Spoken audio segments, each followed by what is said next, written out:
and Bikerhood Philippines. Palakpakan po natin. Maraming salamat po sa pagbisita nyo dito sa ating Las Piñas, Parañaque Wetland Park. This wetland park has been something hindi ko pwedeng isama lahat.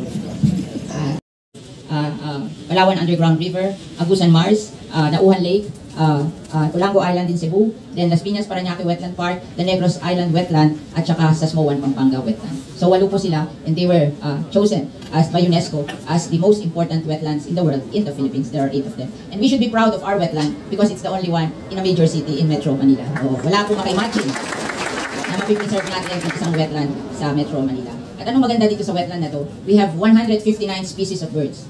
Alam nyo, yung mga birds po from pag-winter, September to March, ay umaalis sa kanilang bansa like Russia, Siberia, Korea, Japan. May mga winter po yan. Pag ang mga birds dyan hindi umalis ng winter, mamamatay. Kaya they fly. They call it the Australian flyway. Kasi po ang Australia, pag winter, dun sa mga lugar na yun, summer sa Australia. Pag summer naman sa lugar na yun, winter sa Australia. So they fly to Australia, supposed to be. But just like airplanes, they have stopover. And one of the stopover is the Las Piñas Parañaque Wetland Park. And they discover na dito pala, it's summer all year round, walang winter. Kaya yung iba po dito, they chose to stay here permanently. At kaya po tayo napili as one reason why we were declared as a wetland of international importance. May 3 pong bird na endangered na nakatira dito.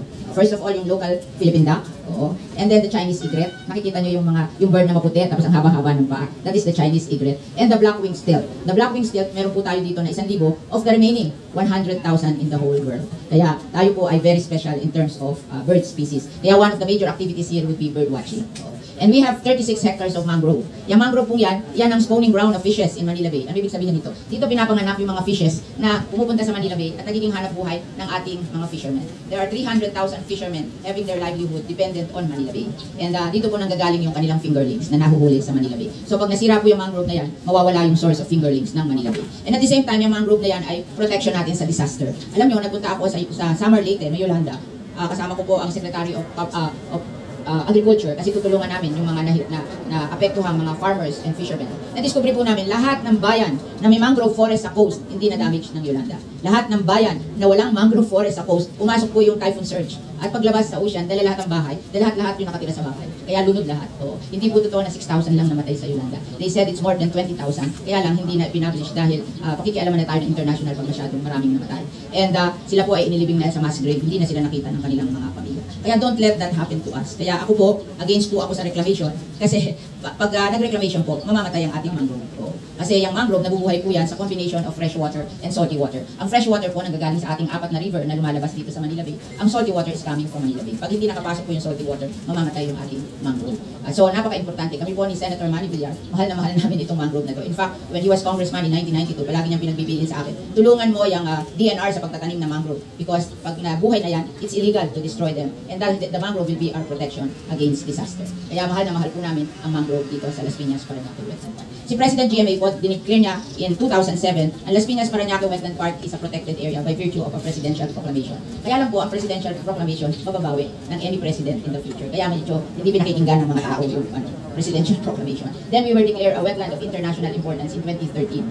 And then in 2018 po, kami po ni Camille, nag-pass kami ng bill sa Congress declaring this as a protected area. Siya sa House of Representatives, ako po sa Senate, at nagawa namin batas na ma-declare ang Las Piñas Parañaque Wetland Park as a legislated protected area. So pag legislated po, hindi na pwedeng sirain. Illegal na po na sirain ang ating Las Piñas Parañaque Wetland Park. At ako po ay iniingatan ko to dahil dito po lumalabas yung ating 4 na river. Yung Parañaque River po dito, yung Las Piñas at Zapote River dito. Pero yung Molino River po ng Bacoor, nagjo-join yan sa Zapote River sa Barangay Talondos. Kaya kasama rin siya na lumalabas dito. At pag tayo ay i-reclaim dito, walang lalabasan yung ating river. At yan ay mag-i-stay sa atin. Sabi po ng Department of Public Works, magpa-flood tayo ng 6 to 8 meters. Ang 6 meters po ay 3-story building. At huwag nyo sabihin, hindi mangyayari sa atin yan. Nangyari yan sa Marikina ng Ondo. Di ba? Kinuha yung mga tao sa roof ng 3rd-story building. Kaya hindi tayo po ay dapat maingat dyan. Kaya tayo ay ayaw natin ng reclamation. Kasi babaha tayo. Kasi ang tubig na nasa river natin, nanggagaling yan sa Upper Cavite. Bumababa sa atin kasi tayo mababa at lalabas sa Manila Bay. Pag hindi yan nakalabas sa Manila Bay, sa atin mag-i-stay at hindi makakabalik sa Upper Cavite kasi mataas ang Upper Cavite. Kaya dapat maingat tayo. Kaya ako po ay since 2000 nilalabanan ko po yung reclamation ng Manila Bay dito sa atin sa tawag doon, nakabilog tayo dito Katapat natin ang hanggang Cavite City, katapat ng Parañaque. This is a cove. Pag sinarahan to, mahihirapan na tayo lahat. In fact, yung pagkagawa ng Cavitex sa Bacoor, Dahil dapat yun aqueduct, na may poste lang para yung tubig nila lalabas sa Manila Bay. E tinambakan nila in preparation for reclamation. So ngayon, baha ng baha ang Bacoor at Imus. In fact, the JICA built a 45-hectare water retarding facility in Bacoor, Imus. Kung pupunta kayo, makikita nyo, but it's not working. Baha pa rin sila. Because yung water po, may natural flow yan. You have to follow their natural flow. Pag hindi yung natural flow nila, matigas ang ulo. Pumupunta siya sa dapat niyang kapuntahan. Hindi siya nakokontrol ng any infrastructure project. Ano po, bago magitna ng wave, upo na lang po tayo, kita naman po tayo sa camera, doon na lang po sa upuan ninyo. Yung mga nasa likod na lang po sa...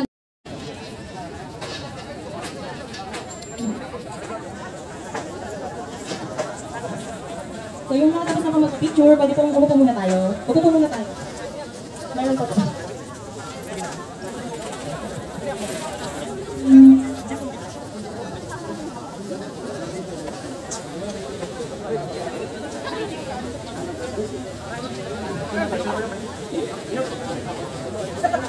Sige po, pwede na po tayo umupo lahat. Sige po. Okay po.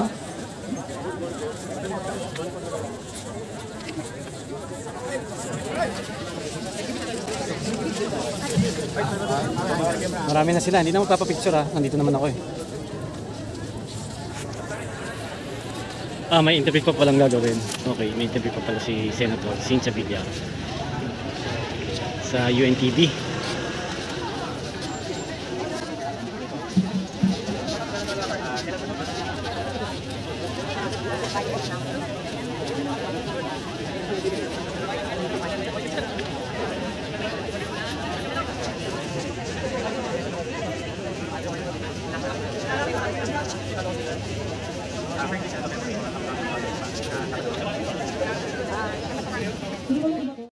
Gagamitin natin. So ayan, since ang LPCWP po ay hindi lang basta isang part and hindi lang siya basta clean up site, so may mga po yung glass effects po na gagamitin natin. Since iba't ibang klase mas po yung nakita natin sa mga mga black plastic. So, priority dito natin yung kaya, yung dito natin yung look at the ang ulang po natin, yung provide namin natin sa and then, ayan, pants and clothes. And then,